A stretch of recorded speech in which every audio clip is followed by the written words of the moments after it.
You've definitely typed something into it. You asked a question, hit enter, and boom, you got an answer. And honestly, it was probably pretty good, right? Maybe you used it to draft that really awkward email to your boss. And let's be real, it probably navigated those workplace politics way better than any of us could on a Monday morning. Or maybe you had it explain some complicated topic for a project, or even help you write some code. You use it. We all use it. But do you actually know what it is? Well, welcome to This Explainer. Today, we're going to fix that gap in your knowledge. We're going to answer the big fundamental question, what is ChatGPT? If you've ever wondered how it works, or just wanted it explained in a way that actually makes sense, you are in the exact right place. Because here's a question nobody really stops to ask in the heat of the moment. When you hit enter, what actually just happened? Most people using this tool literally every single day can't explain the invisible mechanics running behind the scenes. And, that's completely fine. Until AI starts fundamentally changing your job, your industry, or the way we learn. Suddenly, you kind of wish you'd paid attention to what's under the hood. So, let's look under the hood together. Section 1.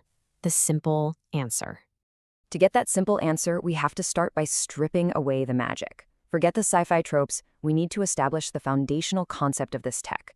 ChatGPT is a text prediction machine. I know, it sounds deceptively simple, but that is the absolute core of what it does. You give it some text, a question, a sentence, a prompt, and it just predicts what text should logically come next. And it does this over and over and over again, literally one single word at a time until it builds a complete response. Now, you might be hearing this and thinking, no way, that sounds way too simple to be true. And hey, you're absolutely right to be skeptical. But that simple explanation is perfectly accurate. The truly fascinating part, though, is how it learned to predict so incredibly well and what that capability actually produces in the real world. To truly wrap our heads around what a large language model like this is, we need to break down its actual name. ChatGPT stands for Chat Generative Pre-trained Transformer. It's a mouthful, but let's unpack it word by word, because every single part of that massive acronym is grounded in technical reality. Chat just means it's designed for conversation. Easy enough. Generative means it generates brand new text on the fly, rather than just yanking up stored pre-written answers like a traditional search engine. Pre-trained means it learned everything before you ever even touched it, using a massive dataset. And finally, Transformer. That's the underlying AI architecture, the actual engine running the whole shebang, which we'll dive into shortly. Moving right along to Section 2, how it learned. So before this machine could ever have a fluid, natural conversation with you, it had to learn. How exactly did it get so incredibly good at predicting text? Well, it learned by reading. And I am talking about an almost incomprehensible scale of data here. Hundreds of billions of words. To put that into perspective, that's more reading material than a human could get through in 10,000 lifetimes. It consumed books, Wikipedia, websites, academic papers, computer code, forums, news articles. Essentially, the model's reading material was a massive chunk of the entire written internet. But here is the absolute crucial point. It didn't just read and memorize the internet. It trained. The system went through a very specific training loop, repeating it billions of times. It goes like this. Step 1, the AI was shown some text, but with certain words hidden. Step 2, it had to guess those hidden words. Step 3, when it guessed wrong, the system adjusted its internal numbers to do better next time. And step 4, when it guessed right, those specific neural pathways and patterns got reinforced. It played this guessing game billions of times. It was never actually programmed with hard and fast rules about grammar or facts. Instead, it learned patterns. And that distinction? That's a total game changer.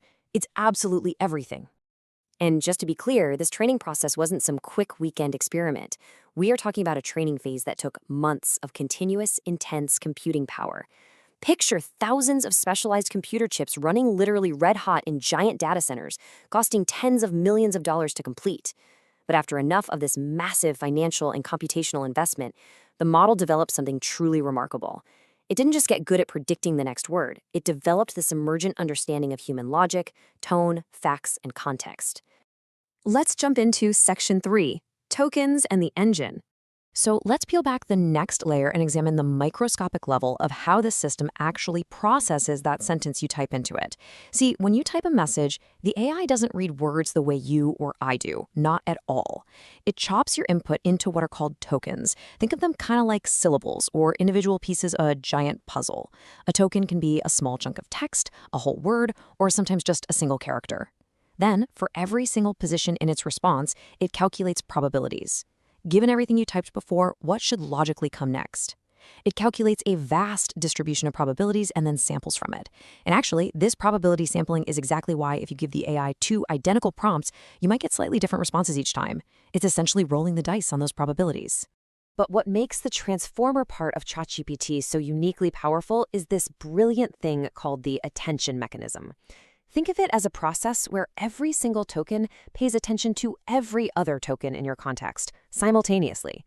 It's not just looking at the very last word you typed. It is considering your entire conversation all at once. This is the secret sauce. It's the magic that allows it to keep track of a rule you stated way back at the start of a long chat, maintain a consistent writing style, and understand that the word it in your current sentence refers to that specific thing you mentioned 4 paragraphs ago. Which brings us to Section 4, what it cannot do.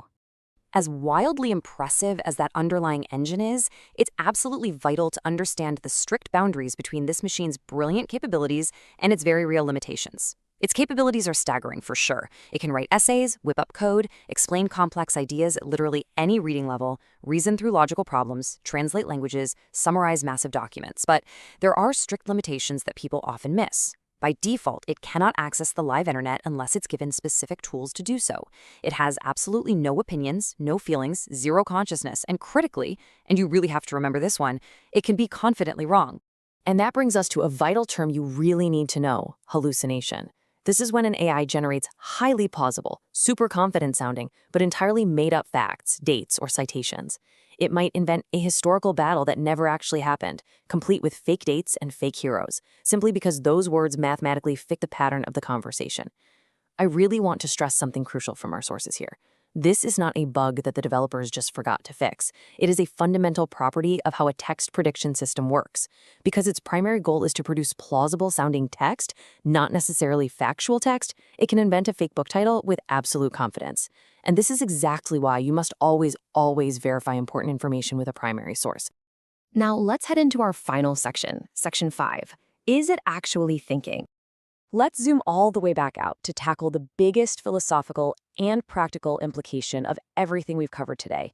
Considering all the billions of data points, the attention mechanisms, the emergent logic, is it thinking? Well, the honest, scientific reality right now is that it doesn't think the way you do. It has no internal experience, no curiosity, zero self-awareness. It processes inputs purely based on those learned mathematical patterns we talked about earlier. But what it produces beautifully simulates understanding. It is so contextually appropriate, so seemingly reasoned, that the line between simulating understanding and actually understanding is getting genuinely blurry. Even the top AI researchers out there debate where that line actually sits. But the practical takeaway? The output has highly real-world impact. Whether it's thinking or not, it is successfully writing code, answering deep questions, and performing tasks that humans used to do. And that leaves us with this final, incredibly provocative thought. It is not magic. It is not thinking the way you are. But it is also not nothing. ChatGPT is a text prediction engine trained on the internet, built on a transformer architecture. It's a genuinely powerful tool. And the people who actually take the time to understand its mechanics, the tokens, the patterns, the hallucinations, those are going to be the ones who use it best. Thank you so much for joining me for this explainer. Now that you know the machine is just predicting the next word, what will you prompt it to predict next?